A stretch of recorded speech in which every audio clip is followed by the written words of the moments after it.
Look, if you contemplating going on a solo trip, I'm here to tell you, just do it.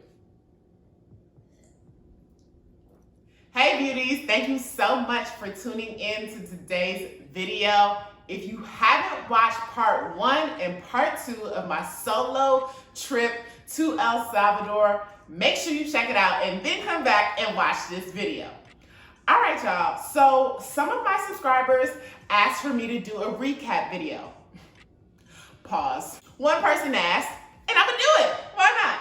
Anyways, they asked me to do a recap video on my trip to El Salvador, so I'm gonna give y'all all the things that happened on my very first solo international trip. So what made you go on a solo international trip? First things first, I work a part-time salary job, and I had vacation rolled over from last year that I needed to use by the end of the first quarter of this year. So I already had the days off work. One of my travel friends, Steven, he planned a trip to Italy, but I just knew that wasn't feasible for me at this current moment in my life.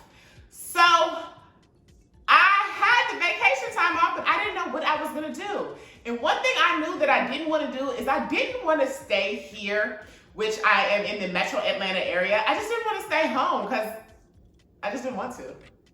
I don't even need a reason. I just didn't want to. That's it. That's all. So I kept telling people I got this unplanned trip for the end of March that I'm going on because I didn't plan, and it was March 1st and I still had nothing planned. Okay, so between the first, second week of March, that's when I was like, yo, I gotta plan something or I'm gonna be at home and I'm gonna be mad I didn't plan nothing and I ain't go nowhere. So I am in a lot of Black travel Facebook groups. So I like to go in the group, see what people are doing or whatever. And I had seen El Salvador a few times. So I was like, okay, well, you know, I got these Delta SkyMiles from using my Amex Delta card. So yeah, what the hell am I trying to say?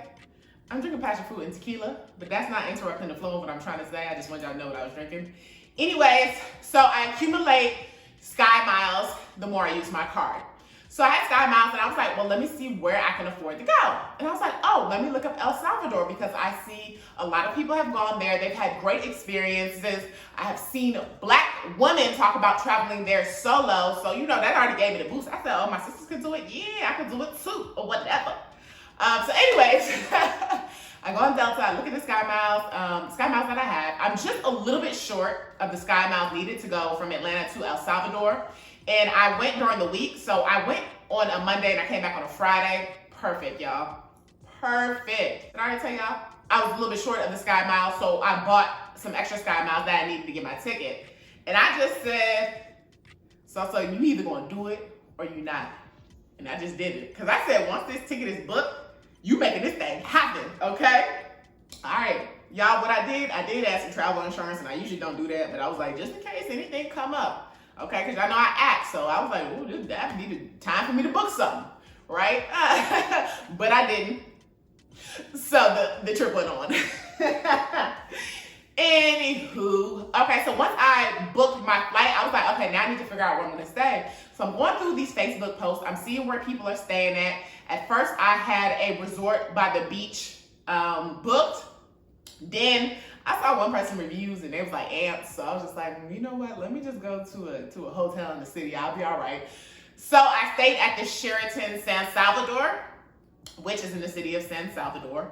So that is how I booked my stay. And then as far as activities, I just looked at, well, what are the main things like people are doing while they're there, okay? So that's how I know it's safe and it's tourist friendly. I'm like, go by what people saying they do. Don't be out here trying to look at something different and try to be cool and then you end up in a place you don't need to be at, okay? So I said, all right, these are the common places that people go when they go to El Salvador. So shoot, that's what I'm gonna do too. And I looked through a lot of reviews about transportation. So some people said they rented a car.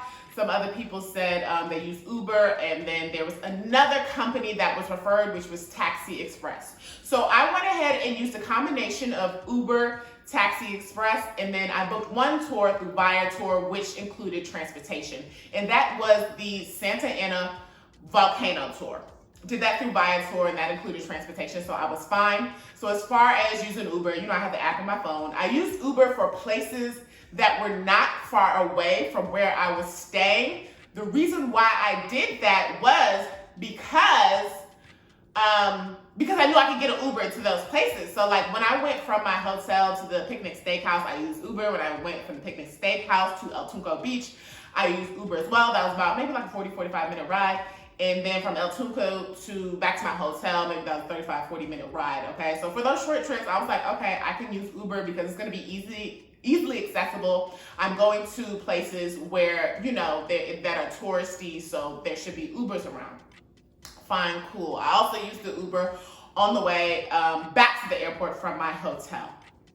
Now, I used Taxi Express for my pickup from the hotel just because, I just wasn't sure how the Ubers was gonna work, so I just wanted to already have a ride schedule, so I didn't have to worry about that. One less thing to worry about. I also used them for my trip to and from Maui Beach House. So Maui Beach House was about an hour and a half plus from my hotel, so it wasn't no way in heck I was using an Uber, okay, because I wasn't about to be way out and then I can't get an Uber, I don't have reception, whatever the case may be. I just didn't want those problems, okay? So I was like, let me just set up a ride. The driver is gonna stay with me the whole time and make sure I get back. So I used Taxi Express for that. And also the following day when I went to Cafe Albania, I went to the city of Ataco, and then I also went to the St. Teresa Hot Springs. I used Taxi Express as well because just one driver take me around and do all those things, okay? So the places that I went to, like Cafe Albania is far from San Salvador. That's about like an hour and a half or so away from San Salvador. So I was like, okay, it makes sense for me to have a driver, somebody I know who's gonna, get me there and get me back instead of trying to figure out stuff with Uber. Just didn't have the time to do it. I don't recommend doing it. If you're gonna go places, that are far out, I just suggest you know how you get to and from, okay? And I wasn't renting no car because I was like, yeah, I'm not about to be driving. I'm not about to be driving in this country that I don't know. I barely even like driving in a country that I do know, so why would I go somewhere else to drive? That just wasn't an option for me. It's doable. If that's something you like to do, it's doable, it's cool, you can do it. But for me personally, that just was not gonna work for me. And honestly, I felt like my trip was better having a driver and being able to really take in the views and all the different cities that we drove through. So I personally like having a driver, okay? And you say, well, how'd you find out about Taxi Express? Well, I kept reading through these posts, y'all. Y'all better use this internet as a resource. I was in these Facebook groups and I was seeing the name Taxi Express quite frequently, and I was under people's posts asking questions like, okay, like, how'd you get around, all that, and people were recommending Taxi Express, and I saw that name more than enough times to be like, okay, let me hit them up. So I did hit them up via Instagram. I will have their information in my description box below, so feel free to check that out. So that's how I booked all my rides with them, is I used Taxi Express through Instagram. I contacted them via Instagram. As far as the St. Teresa Hot Springs, that's another thing. One lady said she used Viator for that tour. I'm sorry, not for the hot spring, excuse me.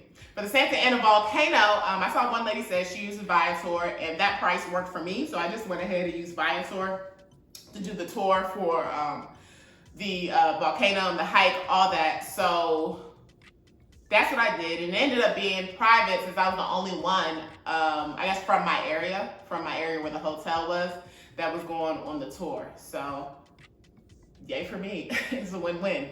And I probably got all these benefits because I was there like a Monday through Friday.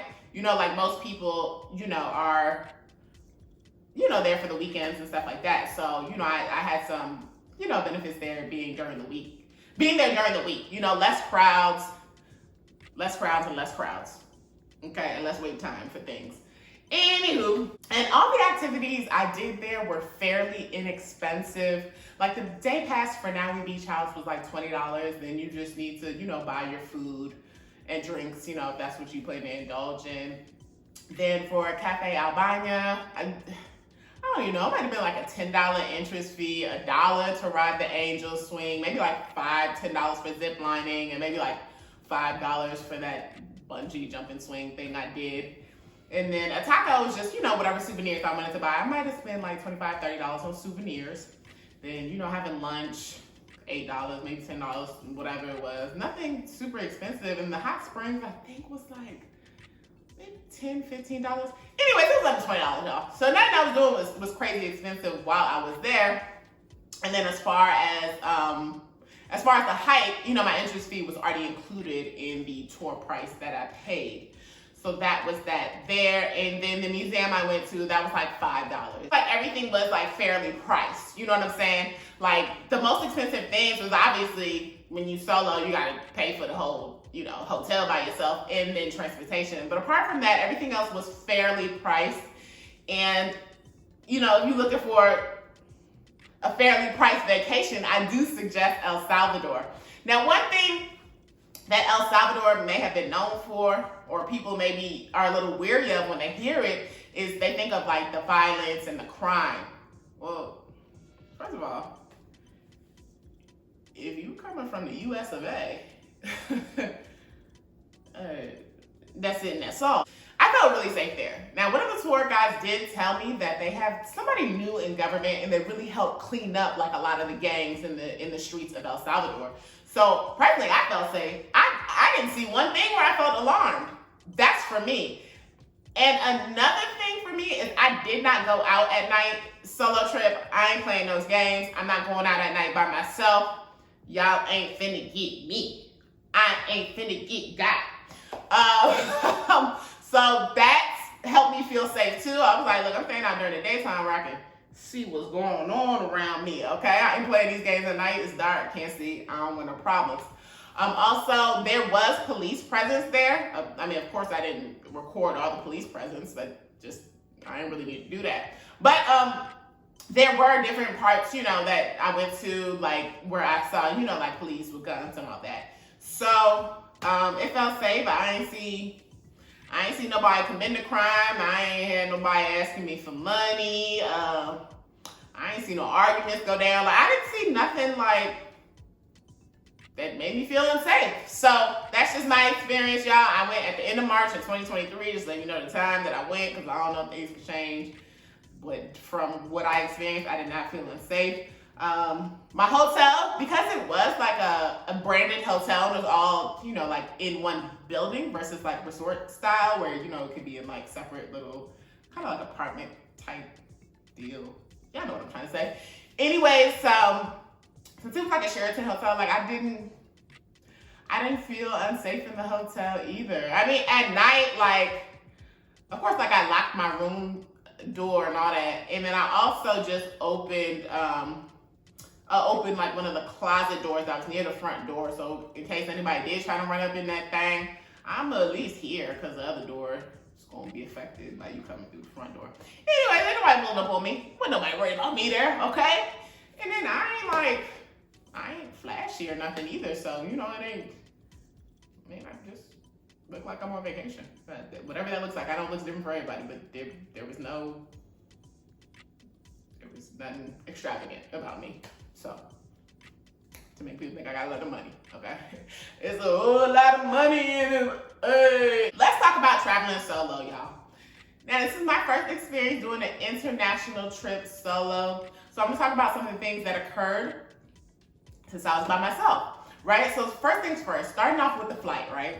So with my flight to San Salvador from Atlanta, it was fully booked. So they were looking for volunteers that didn't mind getting on the flight for the next day, and they would give you $1,000, you know, gift card or whatever to use how you please.